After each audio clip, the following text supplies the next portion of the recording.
Duit ini karena ain benda itu duit. Ini sayang lawan duit tuh.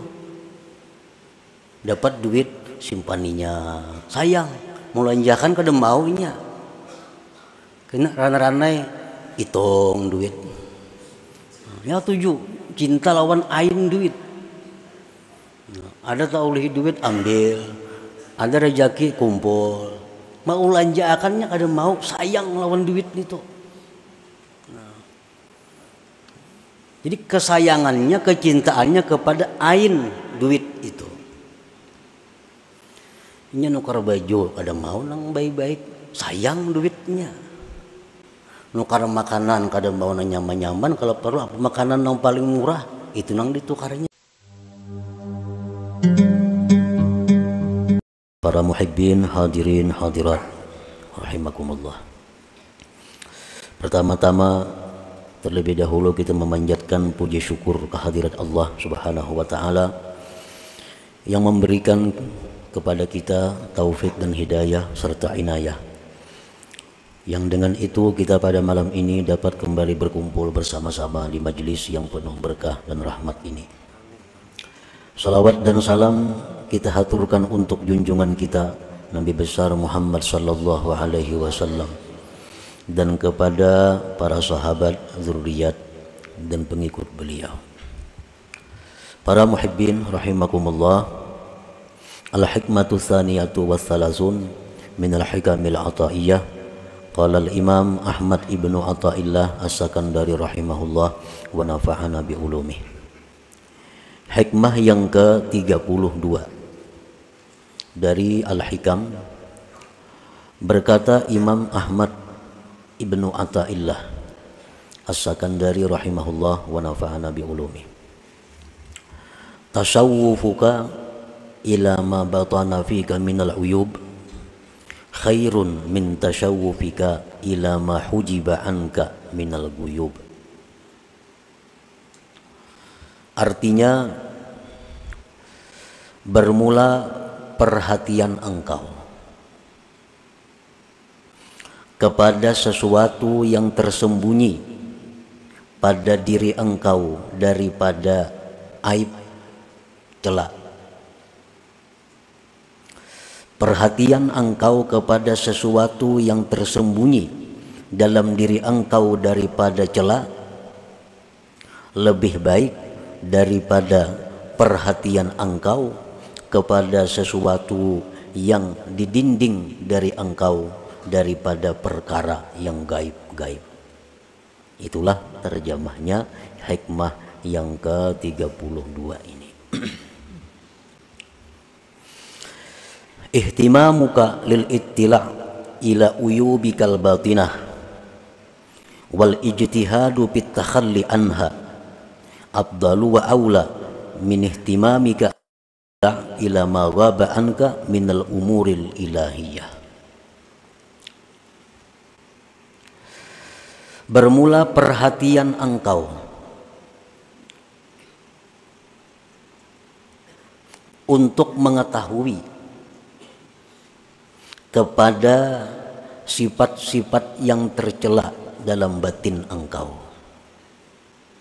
dan bersungguh-sungguh pada membersihkan diri dari celak-celak aib-aib yang batin tadi. Itu lebih afdal dan lebih baik daripada perhatian engkau untuk mengetahui kepada sesuatu yang gaib dari engkau daripada perkara-perkara ketuhanan.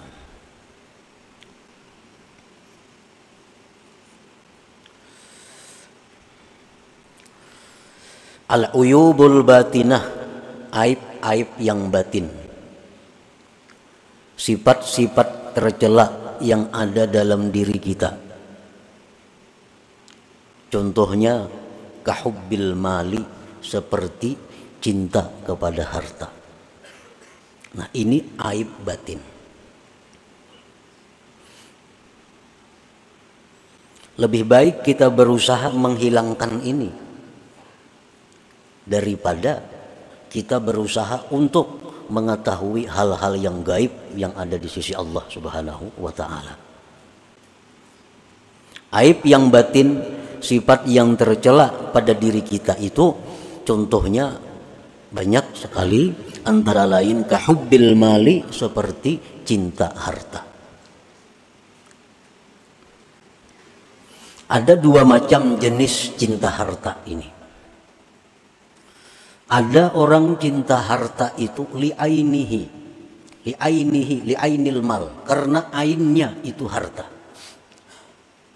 Harta itu duit, umpamanya harta perhiasan, harta perkebunan, harta kendaraan, harta. Yang pertama, orang yang cinta harta itu ada yang cinta li'ainihi, karena ain itu harta. Duit umpamanya. Inya itu cinta lawan duit ini karena ain, benda itu duit. Inya sayang lawan duit tuh. Dapat duit, simpaninya sayang, mulanjakan kada maunya. Kena ranai-ranai hitung duit. Ya tujuh, cinta lawan ain duit. Ada tahu lagi duit ambil, ada rezeki kumpul. Mau ulanjakannya kada mau, sayang lawan duit itu. Jadi kesayangannya, kecintaannya kepada ain duit itu. Ini nukar baju kada mau nang baik-baik, sayang duitnya. Nukar makanan kada mau nang nyaman-nyaman, kalau perlu apa makanan yang paling murah itu nang ditukarnya, sayang lawan duit. Nukar kendaraan yang paling murah, kenapa? Ya ini orang cinta kepada ain, benda, duit itu sendiri. Ada orang cinta kendaraan, nukar motor ini, nukar motor ini banyak bisa duit. Ini lawan duit kada sayang, cuma benda lain. Motor ini nukar, sayang lawan motor, kayaknya bisukan dipusutinya motor itu. 2-3 buah mesti motor di rumah nih. Kayaknya anak betulak kemana, ini akun betaksi, sayang motor dipakai. Nah, kayaknya hancur, kayaknya karena hujan, kayaknya apa, lagi pak orang burai, ini sayang lawan motor itu. Nah ini orang sayang lawan ainul mal. Ini orang ainul jahli, ain kebuduhan, paling buduh manusia. Kada pintar artinya nangka itu. Hampir 5 buah bisi motor tapi kada mau memakai, sayang. Kalau gurai, kalau apa, kalau tegipak orang. Nah ada juga orang yang cinta harta itu lifaidatihi, karena faidah itu harta. Nah ini terbaik daripada yang tadi. Kali anna bil mal tuqda syahwatu, karena dengan itu harta lulus syahwatnya, lulus keinginannya artinya. Nah, jadi harta itu dia cintai karena dengan harta ini dia bisa mencapai keinginannya. Minal ma'akil, daripada makanan-makanan, wal masyarib, minuman-minuman, wal malabis, pakaian-pakaian, wal marakib, tunggangan kendaraan, wal masakin, rumah tempat tinggal, wal manakih, dan perempuan istri. Nya banyak diisi duit dan inya cinta dengan duit itu karena faidah duit ini nyaman. Hendak babini kawa, hendak nukar rumah kawa, hendak nukar ini kawa. Nah, hubbul mal itu apabila ada dalam hati kita berarti ada sifat tercela. Berarti dalam hati kita ada tertanam sifat yang dicela. Wa amma hubbul mal lil birri wassilah wat ta'ah falaysa minal uyub. Adapun kita cinta kepada harta untuk kebaikan, untuk silaturahim, untuk taat, maka itu bukan satu keaiban, bukan satu yang tercela. Kita sayang lawan duit, karena dengan duit ini aku bisa naik haji. Aku sayang lawan duit karena dengan duit ini kawa menyakulahkan orang nang kada kawa sekolah. Aku sayang lawan duit, dengan duit ini aku kawa mengobati orang garing nang kada kawa berobat. Nah ini cinta lawan duit, tetapi bukan termasuk aib, karena lil birri wassilah wat ta'ah. Nah, para muhibbin rahimakumullah. Nah jadi dalam diri kita apabila ada cinta kepada benda, cinta kepada harta, tetapi untuk kebaikan, nah untuk kebaikan itu bukan sesuatu yang tercela, bagus saja artinya.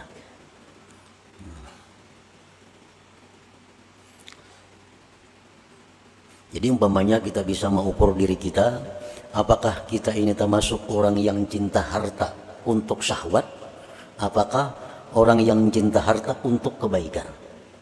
Nah, kita kalau mau ukur diri kita.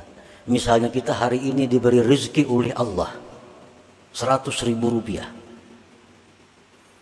Apakah 100.000 ini kita gunakan 50.000 untuk bersenang-senang, 50.000 untuk sosial, berarti kita 50%. Tetapi bila 100.000 yang diberi Allah ini kita gunakan untuk kesenangan kita 90.000 rupiah, 10.000 hanya untuk sosial, kebaikan dan takwa, berarti kita termasuk orang yang hubbul mal tercela itu. Rezeki itu jangan dipandang kita nang berusaha. Ini orang-orang tua bahari melajari. Rezeki yang datang kepada engkau itu jangan engkau pandang usaha engkau, tapi pandang itu anugerah Allah. Nah, bila kita memandang duit ini dapat karena usaha kita, pemalar kita. Tapaluh mencari duit lapah seharianan, sayang pemalar. Tapi kalau kita ingat bahwa rezeki adalah pemberian Allah kepada kita, rezeki ini adalah anugerah Allah kepada kita, nah itu bisa menghilangkan sifat sayang, kikir dengan rezeki tadi. Kita ini tak pandang usaha terus. Dapat duit merasa usaha seorang, dapat duit merasa karena kepintaran seorang, dapat duit karena merasa kesungguhan seorang, lalu sayang melawan harta ini. Jika kita pandang itu berian Tuhan atau itu pinjaman Tuhan, nah itu mengurangi kecintaan kita kepada harta. Dan memang itu pinjaman Tuhan. Kenapa pinjaman? Karena akan ditanya di akhirat. Jakanya kada ditanya, ayuh usaha seorang. Diberi Tuhan hari ini 10 juta, di akhirat kada bakal ditanya, ayuh usaha seorang. Ini di akhirat ditanya, hari anu jam dapat 10 juta, kemana menggunakan? Itu ampunku gitu Tuhan, aku minjamnya gitu. Jadi itu nang maulah kita ini kikir, mau kita ini sayang karena kita memandang kekuatan kita terus, memandang modal. Itu modalku tuh, usahaku, lalu semuaan sayang. Kada ingat kita itu anugerah Allah, pemberian Tuhan, kayaknya ditakuni sidin, kemana duit itu digunakan. Nah, wa kahubbil jah, dan seperti cinta kedudukan, cinta pangkat. Ini aib dalam diri kita nih. Kalau ada keinginan nak jadi pembakal umpamanya, itu aib, tercela. Dalam diri kita ada keinginan untuk jadi ketua apa misalnya, itu tercela, sifat tercela. Li'anna bil jah yuktasabu tsana wal 'izzu wal istila ayatayasaru jam'u mal wa taskhirun nas. Karena dengan punya kedudukan, punya pangkat, itu didapatlah pujian-pujian, kemuliaan, menguasai. Maka mudahlah dengannya itu mengumpul harta dan menundukkan manusia. Nya besi pangkat tinggi, nyaman cari duit, nyaman menundukkan manusia. Jadinya orang mau kada mau nuruti kada wani. Nah, jadi dalam hati kita kalau ada hendak macam itu, tercela ngarannya, ada sifat tercela. Wa amma hubbul jali izaziddin wa iqamil haq wa nasril mazlum falaysa minal uyub. Kalau kita mencintai kedudukan, mencintai pangkat jabatan dengan tujuan memuliakan agama, mendirikan yang benar, menolong orang yang teraniaya, nah itu bukan satu keaiban. Aku sayang lawan jabatan gue nih, pembakal nih, aku sayangi benar. Kenapa? Dengan aku pembakal ini aku nyaman memuliakan agama. Ada orang nak karaoke, kada aku berizin, nah aku berkuasa sini. Ada orang mengadakan kegiatan maksiat, kada aku berizin. Nah, jadi aku pembakalnya perlu aku pegang. Nah, ada orang teraniaya, ditolong. Nah, kalau macam ini cinta jabatan itu bukan aib, bahkan satu kemuliaan.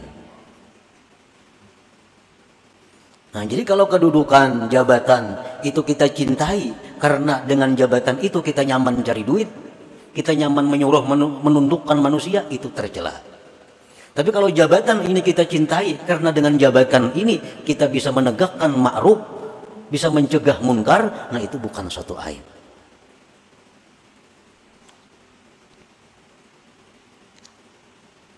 Nah, itu antara lain contoh-contoh aib dalam diri kita yang perlu kita pikirkan untuk membuanginya.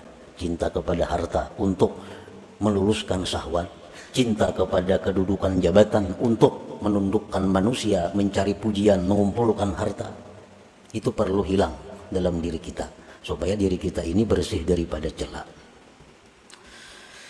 Fastighaluka bil bahthi an uyubika wa sa'yuka fit tathhir min jami'i dzalik aula min istighalika lil ittila' ila ma hujiba anka min ilmil ghuyub qal ittila' ala asraril ibad wa ma ya'ti bihil qadar fil mustaqbal wa qal ittila' ala ghawamidi asrarit tauhid. Bermula sibuknya engkau dengan membahas, memeriksa aib diri engkau, dan berusahanya engkau membersihkan diri dari sekalian demikian, itu lebih baik daripada sibuknya engkau untuk mengetahui hal-hal yang didinding dari engkau daripada ilmu gaib, seperti mengetahui rahasia-rahasia manusia, seperti mengetahui yang terjadi akan datang, seperti mengetahui tentang rahasia-rahasia ilmu tauhid. Ini kisah orang yang punya aib. Cinta harta masih ada dalam diri kita, cinta kedudukan ada, dengki ada, dendam ada. Nah, lalu kita ini ada diberi pilihan ilmu. Ada ilmu yang bila kita pelajari, kita akan bisa menghilangkan aib-aib itu. Nah, kemudian ada ilmu yang bila kita pelajari, kita akan tahu rahasia-rahasia ilmu tauhid nang dalam, ilmu-ilmu nang tentang kejadian nang akan datang. Nah, mana dua ilmu ini yang perlu kita pelajari? Yang perlu dipelajari itu adalah ilmu yang bisa menghilangkan aib diri kita. Itu yang perlu dipelajari. Lebih baik kita bersibuk diri dengan membersihkannya dari celah daripada kita bersibuk diri untuk mempelajari hal-hal yang sifatnya gaib itu. Dan ada ilmunya supaya kita bisa kasab tahu di hati orang, supaya kita tahu dengan apa yang akan terjadi, tahu dengan ilmu tauhid yang halus-halus. Nah, kita mempelajari itu kalau sudah diri kita ini bersih dari aib dan celah. Selama dalam diri kita masih ada hal-hal celah tadi, lebih baik kita berusaha menghilangkan itu. Nah, ada amalan. Amalan ini gunanya menghilangkan riya. Amalan ini gunanya menghilangkan dengki. Amalan ini gunanya untuk menghilangkan hubud dunia. Ini amalannya. Ada amalan yang sebuting lagi. Amalan ini bila diamalkan kita akan diberi Tuhan kasab tahu isi hati orang. Amalan ini bila kita amalkan kita akan tahu firasat yang akan terjadi akan datang.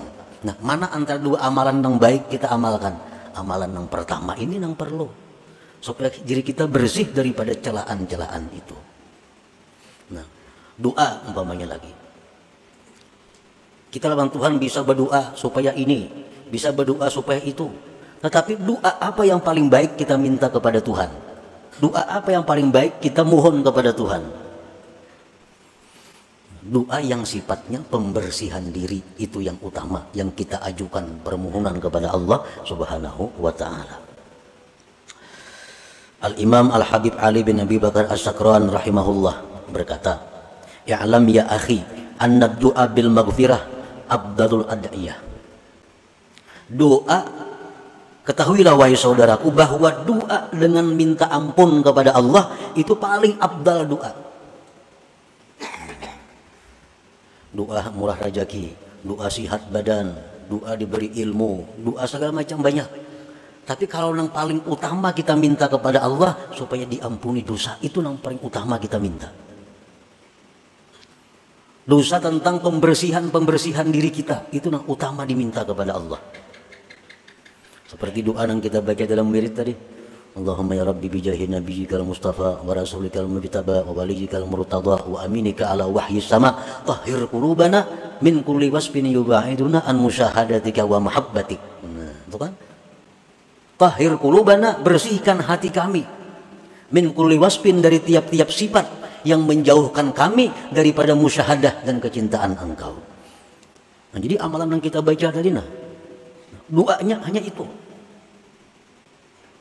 Doanya hanya itu. Minta bersihkan hati kepada Allah agar hati kita bersih dari sifat-sifat yang membuat kita kada bisa musyahadah kepada Allah. Kita minta bersihkan hati kita supaya suci hati kita dari sifat-sifat yang mendinding kecintaan kita kepada Allah.